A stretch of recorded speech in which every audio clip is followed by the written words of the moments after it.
रसायन द्वितीय पाद प्राणकामीय 37 योग है। स्टार्टिंग में रसायन के लाभ लिखे हुए, वैसे तो आपको रसायनों के लाभ पता है, लेकिन कुछ जैसे पहली लाइन में तो प्राण कामा लिखा हुआ है, लास्ट में लिखा हुआ है आयुष्यम आरोग्यकरम, लाइन पहचान जाओगे। दूसरी लाइन की स्टार्टिंग वह स्थापनम से हो रही, लेकिन दूसरी के एंड में एक टुकड़ा है। अच्छा, इसके अलावा एक और चीज है, अनिल कफ पित्त साम्य कर, रसायन त्रिदोष साम्य कर, इसीलिए तो सुश्रुत कहते हैं। क्या बोलो?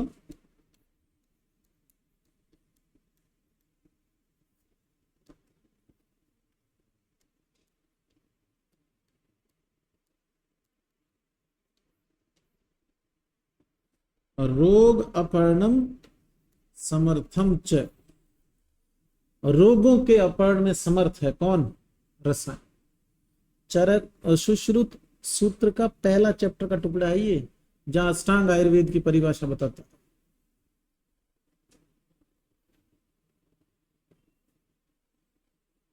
और सुश्रुत ने रसायन का प्रयोग किसके लिए?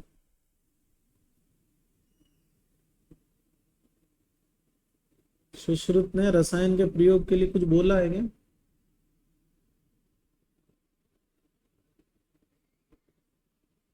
कोई एज भी है? ऑनलाइन वाले बच्चे बता।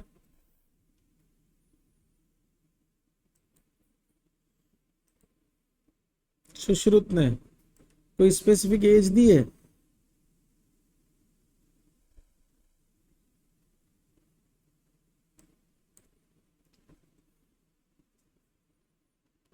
यस।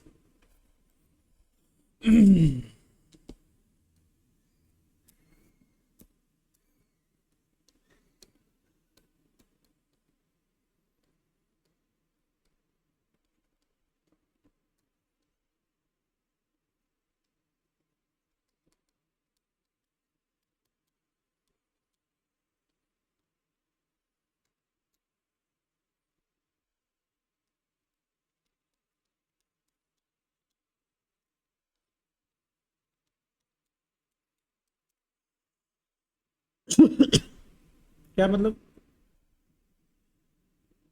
मैं बताता हूं, तुम थोड़ा सुनना इसमें।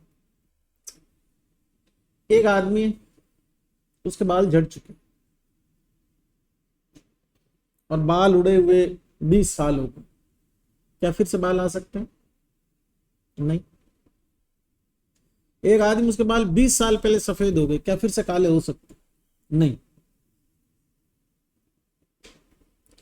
एक वृक्ष है जो जल गया गर्मी की वजह से, पानी नहीं होने से, जल के सूखने के बाद वो खड़ा, गिरा नहीं है अभी, और अब तुम उसके अंदर बोली पानी का टैंकर डलवा दो, कुछ हो जाएगा? कुछ भी नहीं। सुश्रुत ने इस थ्योरम को फॉलो किया। उसका एजिंग रोकनी किसकी है? जो जवान हो, क्योंकि जितनी एजिंग हो चुकी है उसको रिवर्स तो कर नहीं सकते। डेथ हो गई ना सेल्स की, उस फिजियोलॉजी जो है, जो चल रही थी युवावस्था, उसकी एजिंग की प्रोसेस को स्लो करके उसको लंबे समय तक जवान रखा जा सकता है। पूर्व वयसी, युवावस्था, बचपन की अवस्था, मध्यम भाग, संपूर्ण यौवन की अवस्था, इन आयु के लोगों में रसायन प्रयोग बताया उसने। और वाजीकरण के लिए सुश्रुत क्या बोला?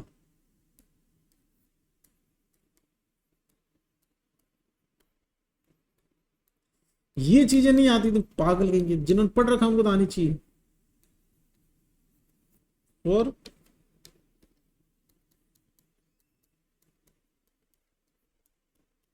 स्थाविराणा मतलब वृद्ध, कारण समझे? मध्यम आयु के अंदर एक हानि करके उसका सब टाइप, यौवन संपूर्णता, हानि या परिहानि, जो भी। उससे पहले तो न हॉर्मोन्स, मतलब न सेक्सुअल डिजायर जिनसे उत्पन्न होती है, उन हॉर्मोन्स की कमी होगी, ना ही स्पर्मेटोजेनेसिस के लिए नेसेसरी न्यूट्रिशन और हार्मोन जिसको चाहिए वो कमी हो। क्योंकि ये जो एज है, इसमें अग्नि अच्छी है, मेटाबॉलिज्म मेटाबॉलिक फायर अच्छी है, मेटाबॉलिज्म अच्छा है, तो सारी धातुएं पुष्ट। जिसमें यंग एज में ही एजिंग की वजह से वृद्धावस्था आ गई और अब मॉर्फोलॉजिकली या एनाटॉमिकली या फिजियोलॉजी जो है वो बिगड़ गई, जिससे स्पर्मेटोजेनेसिस डिस्टर्ब हो रहा है या हार्मोन्स का प्रॉपर अमाउंट बॉडी के अंदर नहीं है, तो फिर वो अवृश्य हो गया, क्लीव नपुंसक टाइप हो गया। तो उस इनफर्टिलिटी को क्योर करेंगे, लेकिन वो बेसिकली हो तो वृद्ध है ना, मतलब या तो वो प्रॉपर एज के थ्रू वृद्ध हुआ है और अब डिजायर है उसकी कि मेरे बच्चे हो, या फिर वो युवा अवस्था में ही एजिंग की जो प्रोसेस हो उसमें फास्ट रही होगी और वो वृद्ध हो गया, 50 की एज में बिल्कुल बूढ़े जैसा हो गया। तो रसायन का यूज तो पूरे वैसी मध्यम हुआ, ये एजिंग प्रोसेस को स्लो करता है। और वाजीकरण, ये जिनमें एजिंग की वजह से सेक्सुअल डिजायर नहीं है या स्पर्म काउंट या उनकी मॉर्फोलॉजी गड़बड़ है, उनको करेक्ट करेगा। और बहुत अलग है, दोनों चीजों में बहुत फर्क है। अगर कभी मौका मिले कहीं पे सुनने पढ़ने का, इसके बारे में पढ़ना पीजी में जाके। मुझे ऐसा लग रहा है कि जो, जैसे सुश्रुत ने भी कहा कि जो वाजीकारक औषधियां हैं वो काम करती है प्रभाव से, उसके लिए बाकी की 6 धातुओं का नरिशमेंट होना जरूरी नहीं है। ली सीधा शुक्र पे असर किया उसने, स्त्रुति कर वृद्धि कर या स्त्रुति वृद्धि कर। रसायन काम करता है रस गुण वीर रस, और स्पेशली रस। तो रस और गुणों से पहले रस धातु की पुष्टि, रक्त की, फिर मांस, मेद, अस्थि, मज्जा, शुक्र। तो ओवरऑल नरिशमेंट से तो एजिंग कम होगी। और वाजीकरण में तो टारगेट है कि शुक्र धातु पर ही काम करने वाली चीजें चाहिए, और बोला भी है कि जिस तरह से वाजीकारक औषधियां तुरंत काम करती है, उसी तरह विरेचक औषधियां भी, या शुक्र विरेचक औषधियों के संदर्भ में एक ऐसा एग्जाम्पल आता है जिसके लिए एक शब्द आता है गुणोत्कर्षाद या प्रभावात। अब किसी ने कहा, जैसे सुश्रुत ने कहा कि भाई 1 महीना लग जाता है रस से शुक्र बनने में, मतलब उसने धन्वंतरी ने कहा होगा, तो सुश्रुत ने कहा कि फिर ये भाई वाजीकारक औषधियां तुरंत कैसे काम करती है, 24 घंटे में, 1 घंटे में, 2 घंटे में, इनका इफेक्ट कैसा। तो विरेचन औषधियों के गुणोत्कर्ष स्वभाव की तरह इनमें भी क्या होता है, गुणोत्कर्ष या प्रभाव। समझ पा रहे हो मैं क्यों समझा रहा हूं? फंडामेंटल है, एग्जाम में आए नहीं आए मतलब नहीं है। रसायन वाजीकरण है क्या, समझ में आना चाहिए। तो रसायन क्या करता है, स्टेप बाय स्टेप, जबकि वाजीकरण सीधा टारगेट ऑर्गन पे काम करता है। तो मेटाबॉलिज्म, या जो मेटाबॉलिज्म आपकी बॉडी में चलता है, उसमें लेयर बाय लेयर, एक एक लेयर को नरिश करते हुए आगे बढ़ना, ये रसायन का काम है।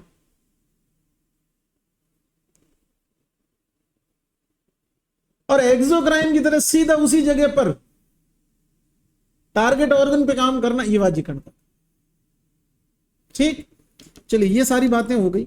अब प्राण काम्य के बारे में बात कर लेते।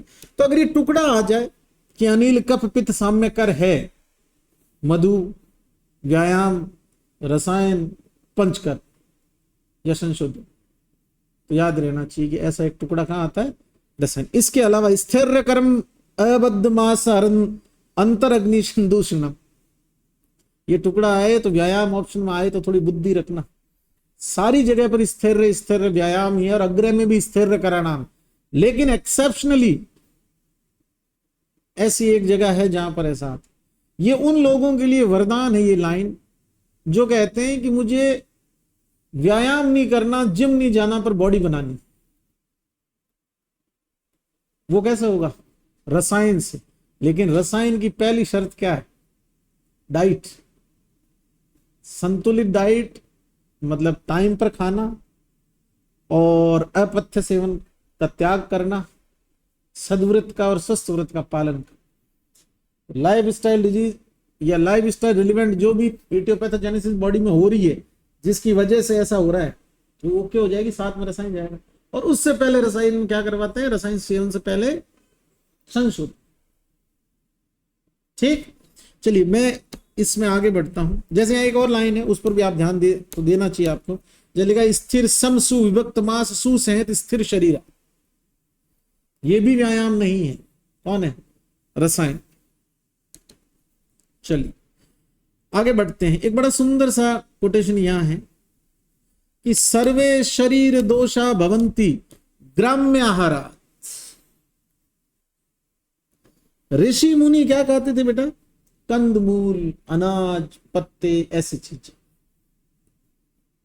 ऋषि मुनि सुबह सुबह उठते हैं और आंख खुलती है बोले राडा जी चलते हैं दही कचौरी खाते हैं, ऐसे नहीं करते थे। आज सैटरडे है, आज तो बाहर खाएंगे, ऐसे नहीं करते थे। आज रोटी बनाने की इच्छा नहीं है, आज बाहर ही खाने चल लेते, वो 60 रुपए में खिलाता, ऐसे नहीं करते। बेसिक क्या समझा? उनके खाने में सैलड और फ्रूट ज्यादा थे, शाक ज्यादा थे, दूध था, फर्मेंटेड चीजों को अवॉइड करते थे, जैसे शराब, दही और जो जितनी भी चीजें फर्मेंटेड है। अब भाई साहब क्या हो रहा है कि षड रसों का तो अतियोग चल रहा है सबका। षड में भी तिक्त कषाय को छोड़ के मधुर, अम्ल, लवण, कटु पे दुनिया पागल है। तिक्त कषाय तो जब इनका अतियोग होता है तो उसको बैलेंस करने के लिए खाना पड़ता है। जैसे तुम्हें सुबह सुबह मिल जाएंगे कुछ लोग यहाँ पे करेले का जूस पीते हुए, गुड़ूची का जूस पीते हुए, और कुदरत इतना बैलेंस करती है कि पहले जितना मीठा खाया है अब उतना ही कड़वा पिला रही है कि पी, मजा आया था ना उस टाइम पे, अब बैलेंस कर। ये लिखते हैं वो देखो कि जितना भी जो भी लोग, ग्राम्य आहार किसको कहते पता है? Civilisation, colonisation. पहले कोई घर बना के नहीं रहता था, घुमक्कड़ जीवन। 11 नंबर गाड़ी होती थी सबके पास में, पैदल 11 नंबर है ना, 1 और 1 11, सब 11 नंबर गाड़ी पे चलते थे। तो फिजिकल वर्क ओके, जो खाया वो पच जाता था, पहली बात। दूसरी बात, खाने के लिए स्ट्रगल था, कोई भिक्षा मांग के खाता था, और कोई सेना में था, उसको तो वही इतना न्यूट्रिशन रिच खाना वैसे नहीं मिलता था, और वर्क इतना रहता था। तो ग्राम्यवास का मतलब ये हुआ कि जमीन होना खुद की, घर होना, उस जमीन पर खेती और पशुपालन करना, फिर उन पशुओं का दूध निकालना, उनका दूध, दही, घी खाना, और खेती में जो बढ़िया बढ़िया चीजें हैं उनको खाना। अभी तो इसका भी एक्सट्रीम लेवल चल रहा है।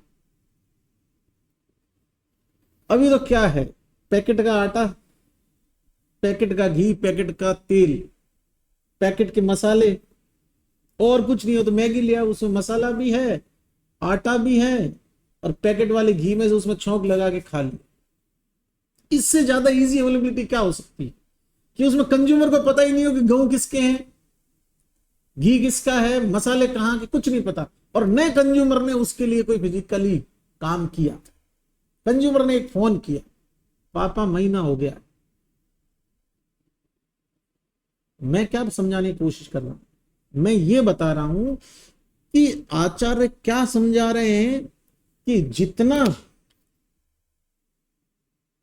हेलो,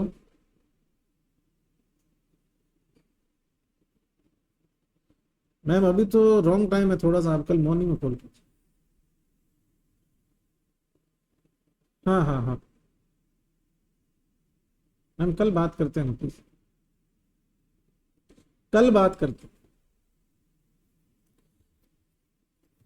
मैं ये समझाना चाह रहा हूं कि आचार्य तो सिविलाइजेशन को भी नेगेटिव मानते हैं कि तुम एक ही जगह बैठ गए, यही खेती कर रहे हो, और गाय भैंसे भेड़ बकरियां पाल रहे हो, और मौज की जिंदगी जी रहे हो बिना किसी एक्स्ट्रा एफर्ट के, खेती खुद कर रहे हैं तो भी। और आगे लिख दिया, सर्वे शरीर दोषा भवंती ग्राम्य आहारात। आगे क्या लिखता है? अम्ल, लवण, कटु, सार, शुष्क शाक, मांस, तिल, पलल, पिष्टान भोजिना, विरुद्ध नवीन शूक समी धान्य। आपके गेहूं, मैदा और चावल सब कुछ आ गए इसमें, शूक समी के अंदर, दालें सब इसमें, और ये सारे चाट, पपड़ी, पिज्जा विज्जा जो भी है वो सब इसमें आ गए तुम्हारे, अम्ल, लवण, कटु, सार में। जितने भी प्रिजर्व फ्रूट और फूड या प्रिजर्व जो भी आइटम है वो सारे शुष्क में आ गए, शुष्क शाक मांस तिल फल।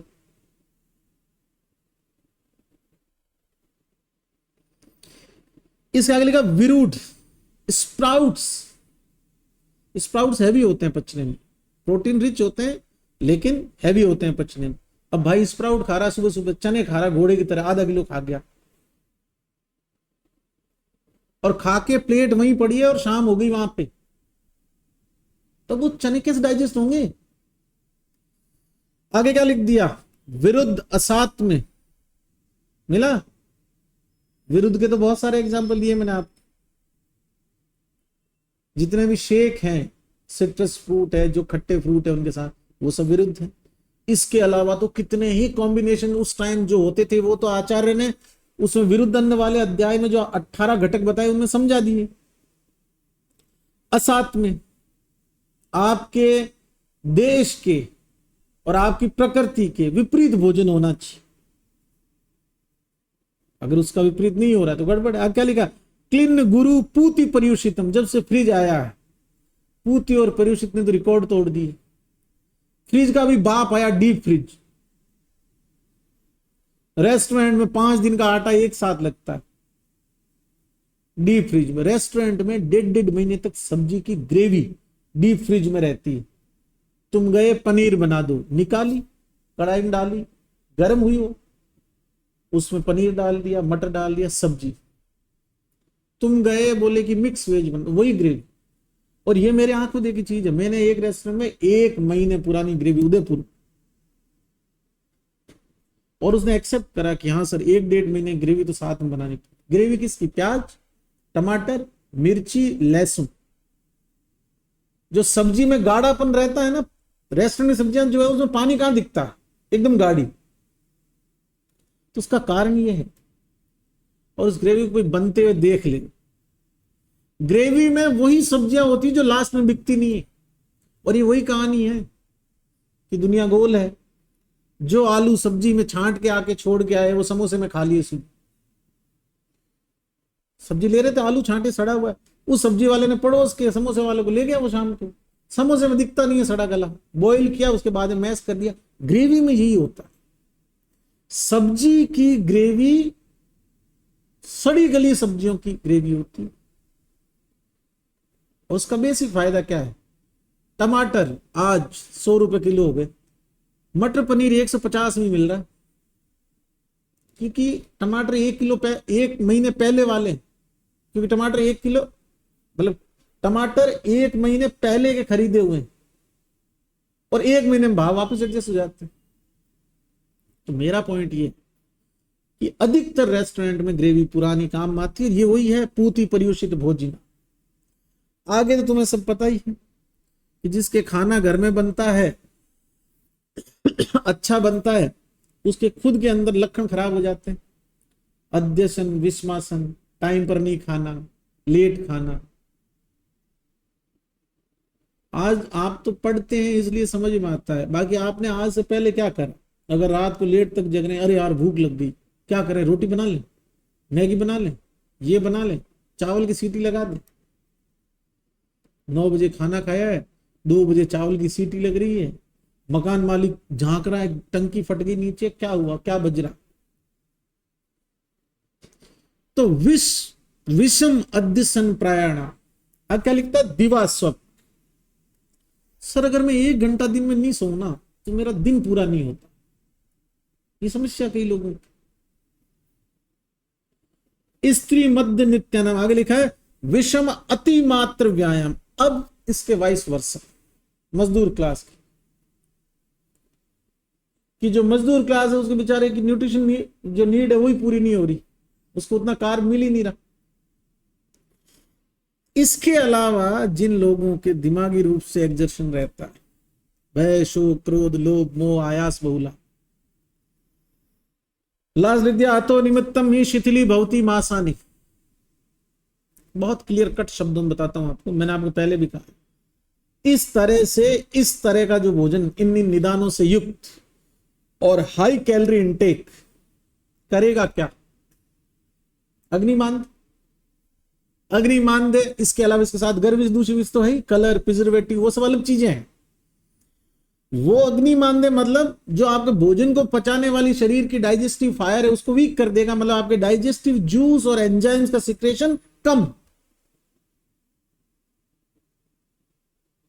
उसके कम होने से भोजन पूरा नहीं पच के और आधा ही पचा हुआ रहेगा, उसको आप आम बोलते। वही आम ब्लड के साथ सर्कुलेट होगा, टेस्ट कराओगे तो आएगा कोलेस्ट्रॉल बढ़ा हुआ, ये वही बैड फैट। यही बैड फैट अगर आर्टरी में जाके जमेगी तो एथेरोस्क्लेरोसिस, ये लीवर में जाके जमेगी तो फैटी लीवर, ये किडनी में जाके जमेगी तो किडनी खराब। और यही बैड फैट या आम अगर इसका इन्वॉल्वमेंट स्किन के कनेक्टिव टिश्यू के साथ में इंटरेक्शन हुआ इसका, तो सोराइसिस, एसएलई, ये डिजीज होना चालू हो जाएगी। और यही अगर जॉइंट के अंदर चला गया तो रूमेटॉइड आर्थराइटिस, यही हार्ट के वाल्व पे चला गया तो रूमेटिक हार्ट डिजीज। ये जहां भी जाएगा एंटीजन एंटीबॉडी की जो क्रियाएं होती है शरीर में उनको डिस्टर्ब करेगा, और ये खुद एज ए एंटीजन रिएक्ट करेगा, इसलिए बॉडी इसको नष्ट करने के लिए आएगी। लेकिन इसको नष्ट क्या करेगी, ये तो खुद की बॉडी का प्रोड्यूस्ड चीज है, और मान भी लेते हैं कि इसको नष्ट करने की जो क्रियाएं हो रही है, लेकिन ये तो पूरी बॉडी में ब्लड के थ्रू फैला हुआ है। और यहां आके आम वाला कंसेप्ट गर्विश और दूषित विष के साथ में इंटरमिक्स हो जाता है, क्योंकि गर्विश दूषित विष का प्रभाव भी स्किन पर और ब्लड पर ही देखने को मिलता है। तो गर्विश दूषित विष भी तो बेसिकली आम की तरह रिएक्ट करते हैं as a foreign body, as a antigen. अब एंटीजन समझ लिया बॉडी ने, एंटीबॉडी इसके खिलाफ बन रही है, और बॉडी शरीर में जिस जिस जगह पे ये चिपका हुआ है उन जगहों पर हमला करती है एंटीजन बना के, मतलब अटैक करती।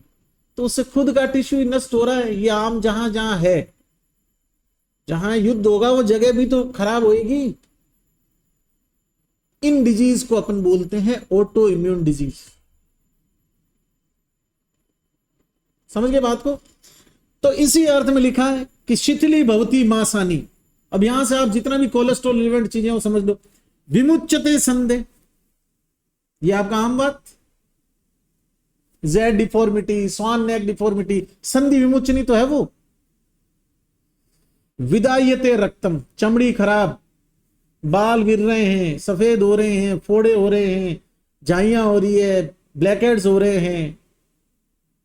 विष्यंदते चे अनल्पम मेदम, मेद दुष्टि और अत्यधिक मात्रा में शरीर में मेद का डिपोजिशन। ये बात कर रहा है जो एब्डोमिन एरिया में फैट डिपोजिशन होता है उसकी, मतलब फ्री कैविटी जहां भी है वहां पर अति स्थूलता की तरफ बढ़ रहा है रूप। अब क्या लिखता है, न संधि अस्थि सु मज्जा। अब मेद पर ही मामला रुक गया, अस्थि मज्जा शुक्र आगे वीक। तो बॉन डिजीज, इनफर्टिलिटी की प्रॉब्लम्स, जॉइंट प्रॉब्लम्स, बॉन मेरो रिलेटेड इश्यूज ये होंगे। आगे क्या लिखता है, क्षयम अपीति ओजम, इम्यूनिटी भी गई, ओज भी कम। स एवं भूतो ग्लायति, अब इसका जीवन होगा शिथिल। नॉर्मल वीडियो को स्पीड से 1/2 करते तो फिर सब कुछ स्लो चलता है। आगे क्या लिखता है, सीदती, पड़े रहने की स्थिति में आ जाता है। निद्रा तंद्रा आलस्य समन्वितो, निरुत्साह, और लास्ट लिखा है स्वस्थति। एक्सट्रीमली ओवरवेट हो जाएगा तो सांस फूलेगी हर चीज में, उठने बैठने में। असमर्थ चेष्टा नाम शरीर मानसिना, और अब यहां पर बोल रहा है कि शारीरिक रोग दिमाग को भी इफेक्ट करना चालू कर दिए, क्योंकि खुद के काम, खुद का जो रूटीन है वो भी ये प्रॉपर नहीं कर पा रहा। नष्ट स्मृति बुद्धि छायो, और आगे लिखा रोगाणाम अधिष्ठान भूत। अब ये व्यक्ति हजारों रोगों का अधिष्ठान। लेकिन आप इसको अगर फास्ट रिकैप करेंगे तो सबकी शुरुआत किससे हुई, ग्राम्य आहार से। ठीक, इसी बात को आज से 5 दिन पहले मैं पेपर पढ़ रहा था, एक रिसर्च हुई है, देखो भारत और दुनिया के अन्य देशों में शहरीकरण तेजी से बढ़ रहा है, जिससे दिल की बीमारी का खतरा बढ़ता जा। हेडिंग है शहरीकरण से बढ़ रहा दिल के रोगों का खतरा, कोलकाता मुंबई दिल्ली की हालत खराब। वहां तो ज्यादातर लोग तो कॉम्प्लेक्स में रहते हैं, चलने फिरने का एरिया ही कितना होता है, 10 फीट। कॉम्प्लेक्स से वाया लिफ्ट उतरे, ऑटो टैक्सी लिया, वापस नए कॉम्प्लेक्स में ऑफिस है, वहां गए, फिजिकल वर्क जीरो। खाना खाना तो मिल रहा है, कैलोरी इनटेक है, और वो खाना भी कौन सा मिल रहा है, एलडीएल और वीएलडीएल रिच, ट्राइग्लिसराइड रिच।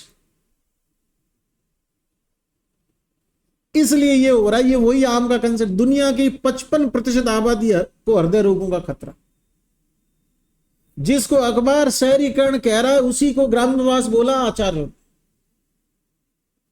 और ये प्रॉब्लम ये कब बता गए, जब सिविलाइजेशन बहुत कम ही था तब बता गए। अब तो सिविलाइजेशन ही है, अब तो जो सिविलाइज नहीं है उनको दुनिया कोशिश कर रही है कि जो कबीलों में रहते हैं या कहीं द्वीपों पर रहते हैं उनको भी सम्मिलित करो। तो आचार्यों के कहने का मतलब ये नहीं था कि घर बना के मत रहो। उन्होंने कहा कि आदमी की नीयत के अंदर मक्कारी होती है, और जिस दिन उसको सुविधाएं मिलनी चालू होगी तो वो सोचेगा कि कम से कम एफर्ट करूं और खाने पीने की चीजें, रहने के संसाधन, मतलब सुविधाओं को इकट्ठा कर। अब सुविधाओं को हटाना नहीं है, शरीर को काम पे लगाना। और इसके लिए सबसे बेस्ट कंसेप्ट क्या है कि अगर आप चाहते हो कि आज आप अपनी फेवरेट सब्जी खाओ फुल फ्राइड, तो सुबह उसके जितनी एक्सरसाइज कर लो। उसको बोलते हैं कमाना। वैसे तो कमा लिया, घर में तो पड़ी है, लेकिन शरीर के लिए कमाना, ये कंसेप्ट होना चाहिए, तब जाके और इस चीज से बचा जा सकता है। तो ग्राम्यो ही वासो मूलम सस्ता, सभी रोगों का कारण क्या है, ग्राम्यवास। एक लाइन में बोलता हूं इस लाइन को, मेजॉरिटी ऑफ डिजीज जो अभी है दुनिया के अंदर वो सब लाइफ स्टाइल रिलेटेड है, और लाइफ स्टाइल रिलेटेड डिजीज का कारण ग्राम्यवास है। मतलब पड़े रहना, सेडेंटरी लाइफ जीना, ऐश मौज भी जिंदगी जीना और फिजिकली कुछ नहीं करना। क्लियर? चलिए आगे बढ़ते हैं। आम्लक घृत, इसमें टोटल कितने योग है, 37। आम्लक घृत से स्टार्ट हो रहा है और लिखता है कि आंवले ले लेने हैं। पहली लाइन तो पूरी आंवलों के बारे में है। फिर आंवले लेने के बाद में इसकी जो कल्क है उसके अंदर 1 आढ़क घी मिला देना, मतलब वही च्यवनप्राश की तरह सिद्ध कर लो आंवला। ठीक, क्या लिखता है, सर्पेण साधियेत आढ़क। ठीक, इसमें पुनर्नवा का जरूर बोला हुआ है, लेकिन आप कम से कम ये तो याद रखेंगे आंवला है और पुनर्नवा है और घी है। फिर इसके अंदर कुछ और द्रव्य है जिनको याद नहीं करना है, विदारी, जीवंती, कल्क, ये मिला दी, ये सब भी छोड़ देना। फिर बला, अति बला, शतावरी, कल्क, ये भी छोड़ देना। फिर आगे लिखा है शतपाक सहस्त्र पाकम।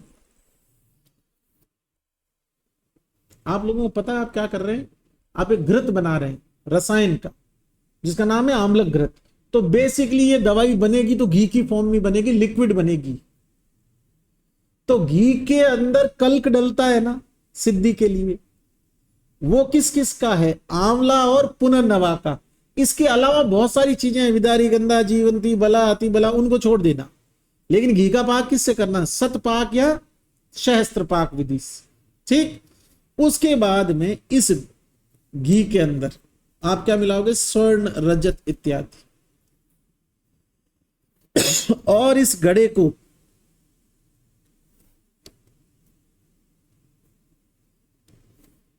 इस घी को एक घड़े के अंदर भर दो। प्रातः प्रातः प्रयोजित, रोज सुबह सुबह खाना है। क्या इसका प्रभाव होगा, अप्रतिहत गति स्त्रीसु अपत्यवादम भवंती रीति। बहुत इंपॉर्टेंट बात है।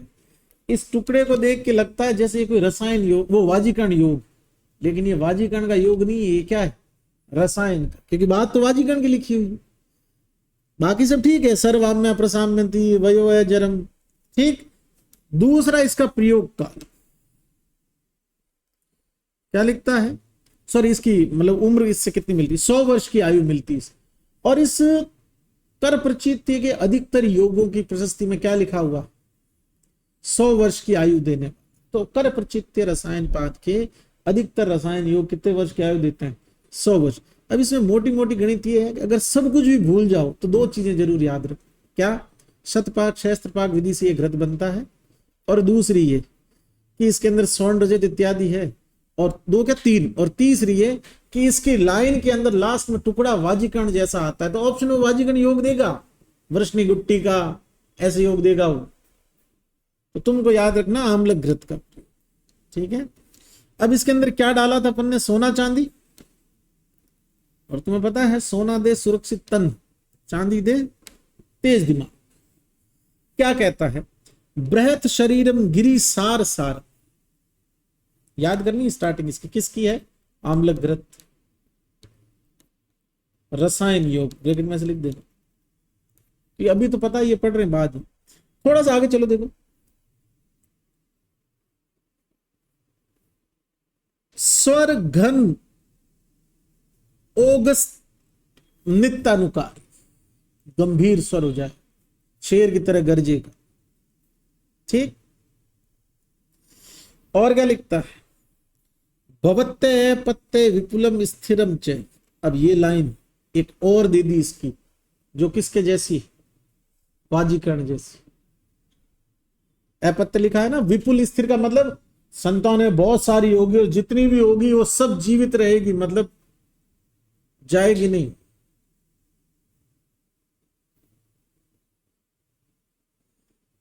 ठीक, चलिए आम्लक अवले, पिपली सहस्त्र आंवला सहस्त्र। पहला तो प्रश्न यही है कि आम्लक अवले में कंटेंट क्या है, आंवला और पिपली क्या है, 1:1, और नंबर में पूछे तो 1K + 1K, ठीक है। पलास तरुण शारोदकम उत्तरम तिष्ठेतम, ये भी प्रश्न है। अब मान लो आम्लक अवले के बारे में निम्न कथनों पर विचार कीजिए और सत्य असत्य लिखिए, तो पूरा आम्लक अवले ही पूछ लिया कि किस में डालते। अब वहां आएगा ऑप्शन, किंसुकोदक, पलाश तरुण सार, पिपली सार, त्रिफला सार, गोमूत्र, ऐसे ऑप्शन आएंगे और जी ललचाएगा, और यार किंसुक अच्छा सा लग रहा है यार। पलाश, पलाश बहुत में है, रसायन के अंदर पलाश का बहुत यूज है, लेकिन कहीं कहीं पर पलाश धोखा दे देती है। यहां तो पलाश है, ठीक, पलाश तरुण शारोदक, ठीक। अब करना क्या है कि जब ये आंवले और पिपली का चूर्ण इस क्षार को अच्छे से एब्जॉर्ब कर ले, गीला हो जाए इससे, तो गीला होने के बाद में इनको, मतलब ये जो चूर्ण गीला हो रखा है, इसको सुखा के और इसको कपड़े से छान लेना है वापस, ठीक। और अब इसमें 100 गुना घृत और 4 गुना घृत मिलाना, सॉरी 100 गुना घृत और 4 गुना मधु मिलाना है। देखो क्या लिखते हैं, चतुर्गुणाभ्याम मधु सर्पिभ्याम। अब इसको सही करो, इसको, इसकी हिंदी को, 4 गुना घृत और 4 गुना ही मधु। क्यों बोल रहा हूं ऐसा, क्योंकि हिंदी गलत है और अपन कोई आम्लक घृत नहीं पढ़ रहे हैं, अपन क्या पढ़ रहे हैं, अवले है।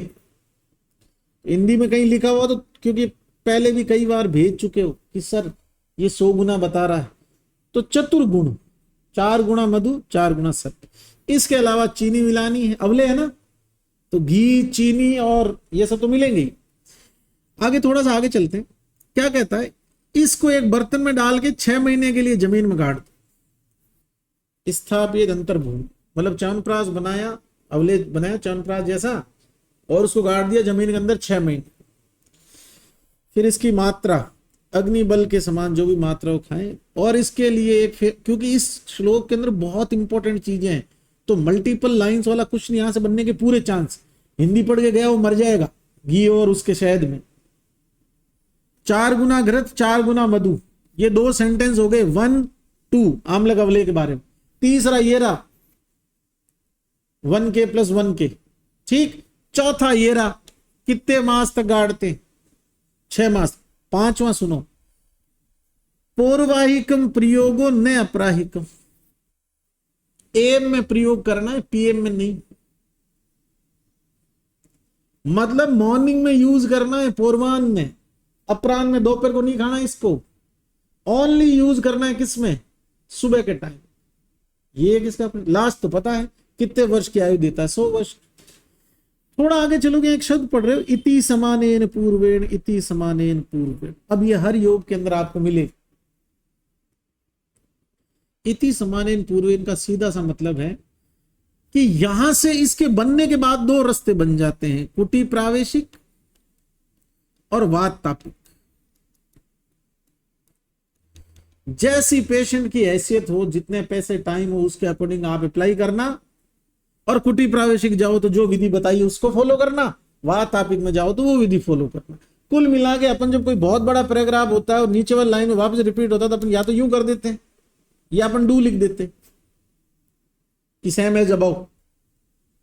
इति समानेन पूर्वेण एग्जैक्टली उसी को बता रहे कि सेवन की विधि जो पहले बताई है, पूर्वेण पहले, उसका सम्यक रूप से प्रयोग कर।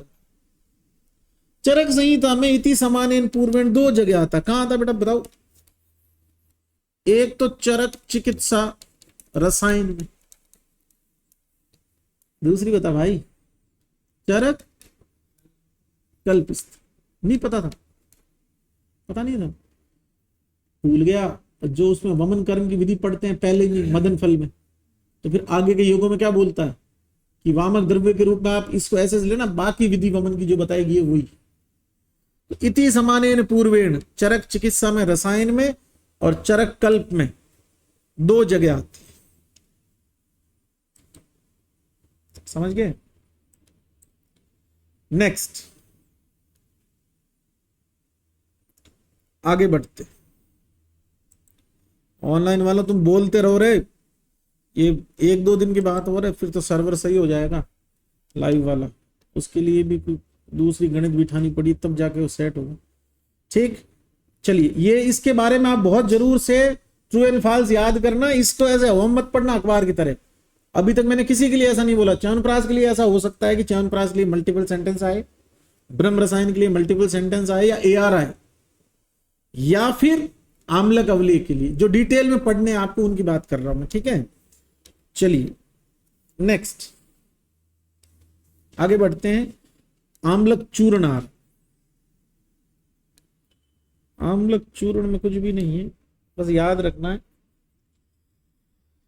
कि 1 आढ़क आंवला का चूर्ण लेना है और उनको कितनी आंवला के सुरस की भावना देनी है, 21। ऑप्शन में 100 भी आएगा क्योंकि कई जगह आंवला को आंवला की 100 भावना दी है, यहां 21 इंपॉर्टेंट आम्लक चूर्ण।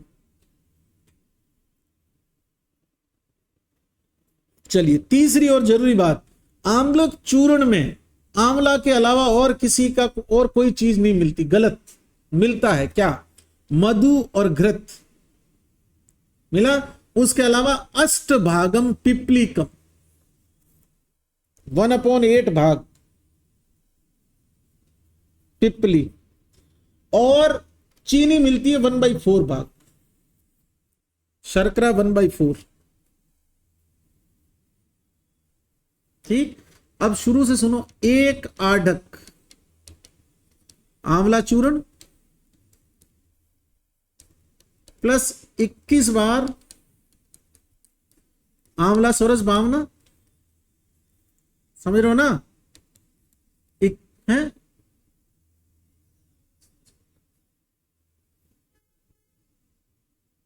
संख्या नहीं कह रहा, संख्या से मतलब नहीं है, भावना कितनी बार दी, 21 दिन तक है ना, 21 बार 21 दिन कर ले। ठीक है, प्लस इसके अंदर मिला क्या क्या? मधु, घृत और 1/8 तो पिपली प्लस 1/4 शर्करा। अब इस सारे मिक्सचर को मिला के, अब ये आप ये ऐसे मानो ये लगभग कैसा हो गया होगा, ये मिल्क केक जैसा हो गया होगा दिखने में, इतना गाढ़ा सेमी सॉलिड पेस्ट लाइक। इसको एक बर्तन के अंदर घी लगा के और प्रावट ऋतु में जमीन में गाड़ दिया।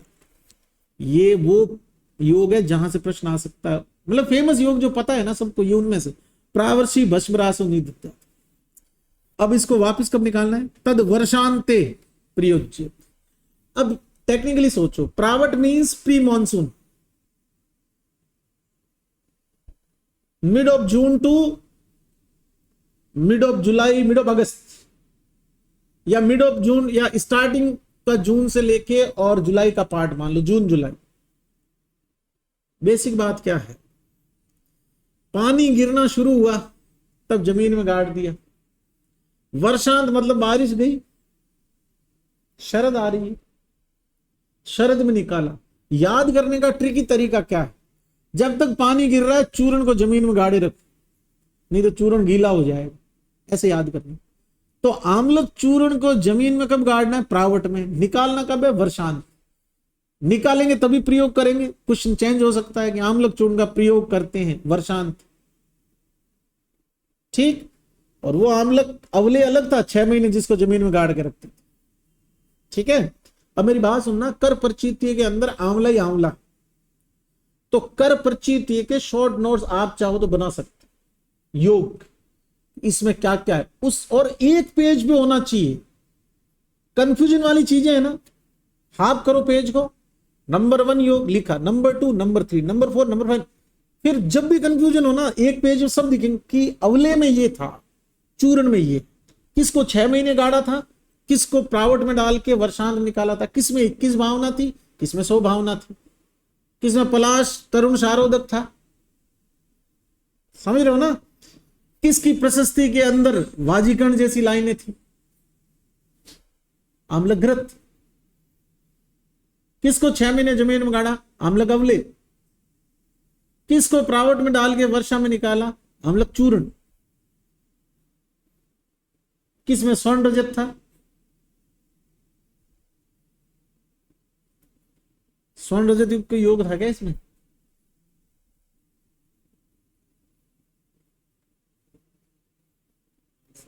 समझ गए क्यों बोल रहा हूं ऐसा। ठीक से देखो, इस चैप्टर में था क्या कोई, कौन सा, आम्लघृत। उसी की प्रशस्ति में गिरिसार वाली लाइन थी, घन स्वर वाली लाइन थी, उसी में लिखा था वाजीकरण के लिए दोनों लाइन, अप्रतिहत गतिषु स्त्रीषु, और वो अपत्य विपुलम स्थिरम। समझ रहे हो बात को। चलिए एक साथ लिखोगे तो काम बन जाएगा इसका। नेक्स्ट, विडंगा अवले, अनुपात लिखो, विडंग प्लस पिपली 1:1, एक एक आडक। प्रश्न आता है विडंगा आंवले में विडंग के साथ क्या समान मात्रा में, पिपली, ठीक। नेक्स्ट, और क्या क्या इसमें,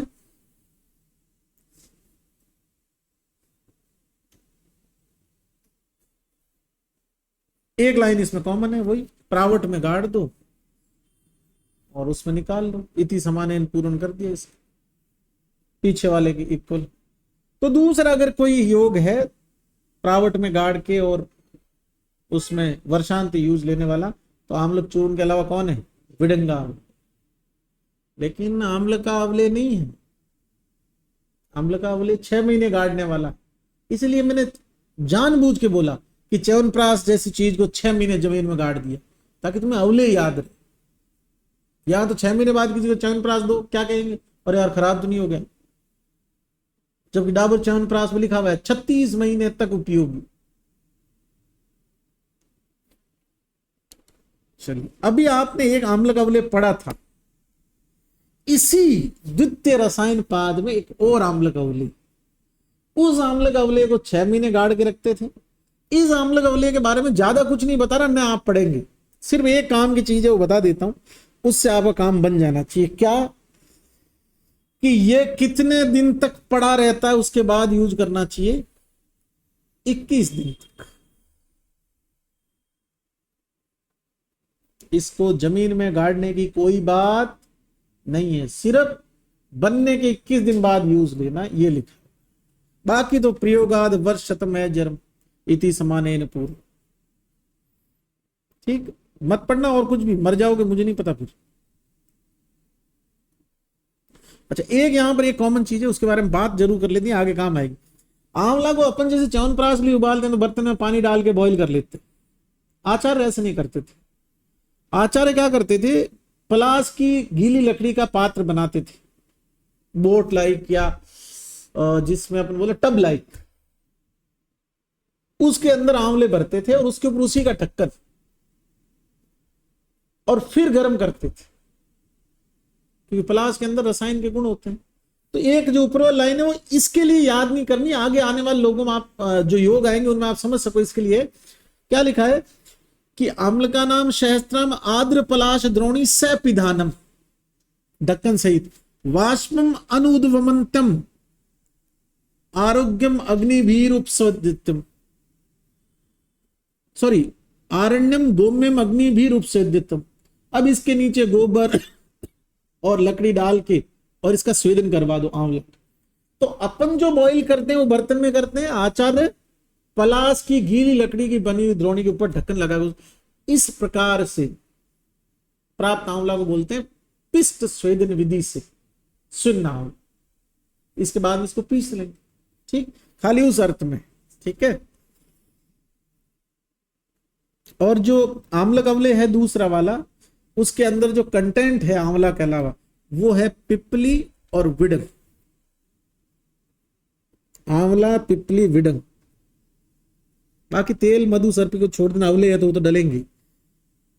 और जमीन में नहीं गड़ता है, 21 दिन पड़ा रहता है, उसके बाद काम में लेना, 100 वर्ष की आयु देता है। नेक्स्ट नागबला रसायन, यहां से पढ़ेंगे कल। अब पढ़ते हैं फिजियोलॉजी।